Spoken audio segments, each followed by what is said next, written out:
बुद्धि और भाग्य की कहानी। यह कहानी है दो बहनों की। दोनों बहनों में बड़ा प्यार था। एक का नाम था बुद्धि, दूसरी का नाम था भाग्य। वैसे तो हमेशा वो दोनों मिलजुल कर रहा करती थी, लेकिन न जाने क्यों एक दिन उन दोनों में एक बात को लेकर बहस हो गई। मुद्दा था कि दोनों में से बड़ी कौन है। दोनों को ही नहीं पता था कि कौन बड़ी है, इसलिए वे दोनों ही अपने अपने बड़े होने का दावा कर रही थी।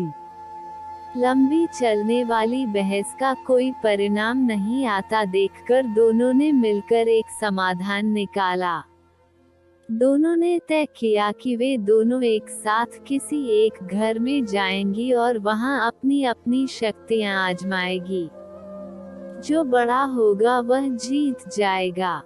दोनों चलते चलते एक किसान के घर तक आ पहुंची। इस किसान के घर में उसके दो बेटे रहते थे। दोनों ही किसी परीक्षा की तैयारी कर रहे थे।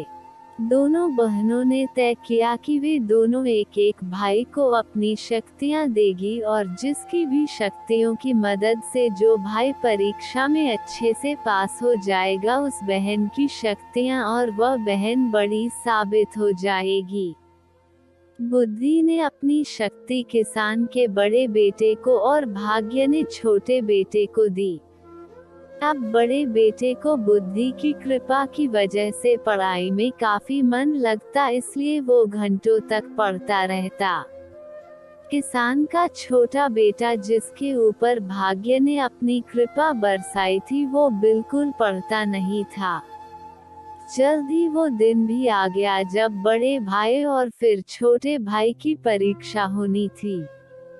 बड़ा भाई जिस पर बुद्धि की कृपा थी उसने जब अपना पेपर देखा तो बदनसीबी से सभी वही सवाल आए थे जो उसने पढ़े नहीं थे या वो पढ़ नहीं पाया था।